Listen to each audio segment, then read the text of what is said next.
Hello दोस्तों, स्वागत है आपका पजल के धमाकेदार सेशन में। तो आज हम करने वाले हैं month end date based puzzle. तो चलिए वीडियो को शुरू करते हैं।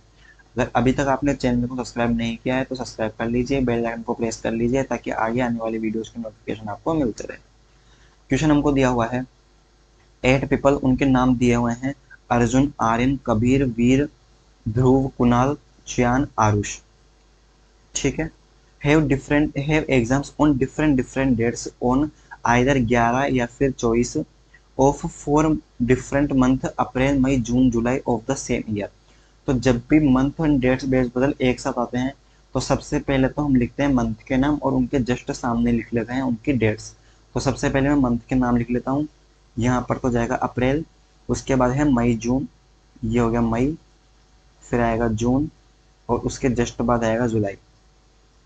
ठीक है। डेट कौन कौन सी दी हुई है? 11-24, तो यहाँ लिख लेंगे 11-24 और बड़ी लाइन खींच लेंगे यहाँ पर। इसी तरीके से 11-24, फिर वापस 11-24 जून के लिए भी, और अब केवल जुलाई के लिए बच रहा है तो यहाँ पे लिख देंगे 11 और 24। अब इसी में हम साथ में क्या लिख लेते हैं, इस लाइन को थोड़ा सा नीचे ड्रॉ करता हूँ मैं। इसी में हम साथ में लिख लेंगे किस किस में तो इवन नंबर्स ऑफ डेज है और किस किस में नहीं है। तो देखो इसमें इवन नंबर ऑफ डेज है एंड एक जून में इवन नंबर ऑफ डेज है। तो जहां पर भी मैंने बिंदु डॉट से दर्शाया इसका मतलब वो इवन नंबर ऑफ डेज को दर्शा रहा है।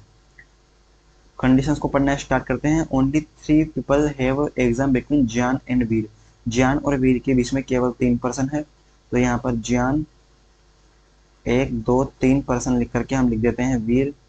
आगे बोला गया है वीर के ऊपर जितने लोग हैं, क्योंकि बोला गया है the number of person having exam before Veer, अर्थात वीर के पहले जितने भी लोग हैं is equals to 1 less than the number of person having exam after Dhruv. तो ध्रुव के बाद में जितने भी लोग हैं उससे कम, एक पर्सन कम कौन है? वीर के पहले है। Kunal and Jiyan do not have exam in the same month, अर्थात यहाँ पर हम लिख देंगे कुणाल और इनके बीच में लगा देंगे क्रॉस ताकि हमको पता रहे कि कुणाल और जियान जो है वो सेम मंथ में नहीं है। Arjun have exam before Aryan, Aryan के पहले अर्जुन है तो यहाँ पर लिखेंगे हम आर्यन, इसके पहले लिख देंगे हम अर्जुन, क्योंकि पता नहीं है कितने पहले हैं इसलिए हमने इसके बीच में तीर का निशान लगाया है। बट नोट आफ्टर ज्ञान, अर्थात ज्ञान जो है वो अर्जुन के बाद में नहीं है।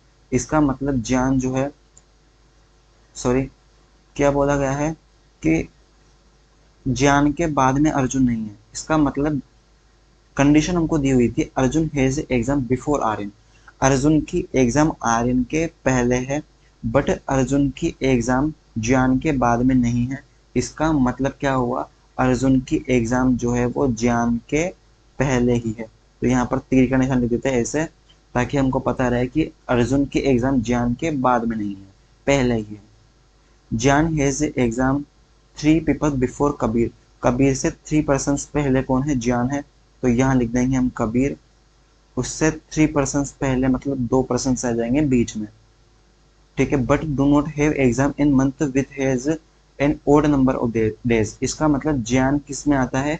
इवन नंबर ऑफ डेज में आएगा ज्ञान। तो हम यहाँ लिख देते हैं 30 ताकि हमको याद रहे कि ज्ञान जो है वो 30 डेज वाले मंथ में आएगा।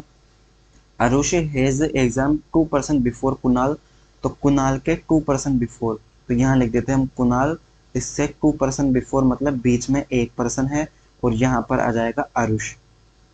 सारी कंडीशंस पूरी हो चुकी है। अब पजल को बनाना स्टार्ट करते हैं।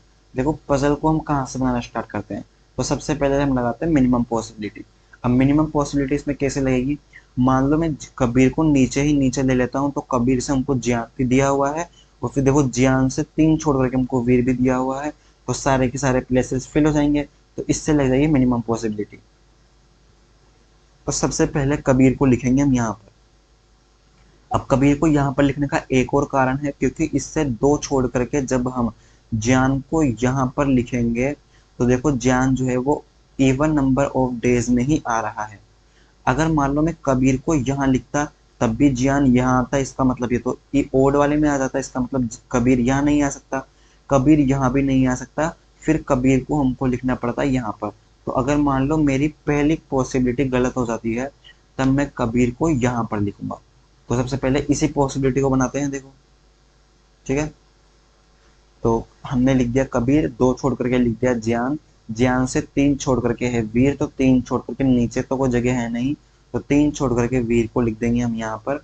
अब हमको बोला गया है वीर के ऊपर जितने लोग हैं, तो वीर के ऊपर 0% है, इसका मतलब ध्रुव के नीचे 1% होंगे। क्यों? क्योंकि एक में से एक घटाएंगे तभी तो 0 आएगा, इसका मतलब ध्रुव को लिखना पड़ेगा हमको यहाँ पर। ये वाली कंडीशन हमारी पूरी हो चुकी है, ये वाली कंडीशन अभी तक तो हमारी आधी हुई है। अब देखो, हमको बोला गया था कि कुणाल और ज्ञान जो है वो सेम मंथ में नहीं है, इसका मतलब कुणाल जो है वो यहाँ पर नहीं आ सकता। ठीक है, अगर मान लो मैं कुणाल को यहाँ लिखता हूँ, तो कुणाल से एक छोड़ करके आरुष हो जाएगा यहाँ पर। कुणाल को अगर यहाँ लिखता हूँ तो एक छोड़ करके आरुष ऊपर हो ही नहीं पाएगा, इसका मतलब कुणाल के लिए सिंगल पॉसिबिलिटी है यहाँ पर। कुणाल से एक छोड़ करके आरुष के लिए भी एकमात्र यही जगह बची हुई है। हमको बोला गया था ज्ञान के ऊपर जो है अर्जुन है, ज्ञान यहाँ पर है तो अर्जुन के लिए सिंगल पॉसिबिलिटी बची हुई है। ये बोला गया था आर्यन के ऊपर अर्जुन होना चाहिए, तो आर्यन के लिए सिंगल जगह बची हुई है। ये सारी कंडीशंस पूरी हो चुकी है, सारे प्लेसेस फिल हो चुके हैं, इसका मतलब हमारा आंसर बिल्कुल तैयार है। अब एक बार आंसर को मैच कर लेते हैं। अगर मान सब आंसर मैच करने से पहले अगर मान लो ये आंसर हमारा गलत होता, और आंसर गलत होने का पता कैसे चलता? आपके पास तो आंसर शीट होगी नहीं। अगर हमारी कोई भी कंडीशन वायलेट हो जाती, इसका मतलब हमारा आंसर गलत होता। तब हम इसकी दूसरी पॉसिबिलिटी को लेकर के चलते, और दूसरी पॉसिबिलिटी क्या थी? कबीर को हम यहाँ पर मानते। पर चूंकि हमारी पहली पॉसिबिलिटी ठीक हो चुकी है, तो अब आंसर मैच कर लेते हैं। वीर आरुष अर्जुन, वीर आरुष अर्जुन, कुणाल ज्ञान आर्यन, कुणाल ज्ञान आर्यन, ध्रुव कबीर, ध्रुव कबीर, हमारा आंसर बिल्कुल ठीक बना है।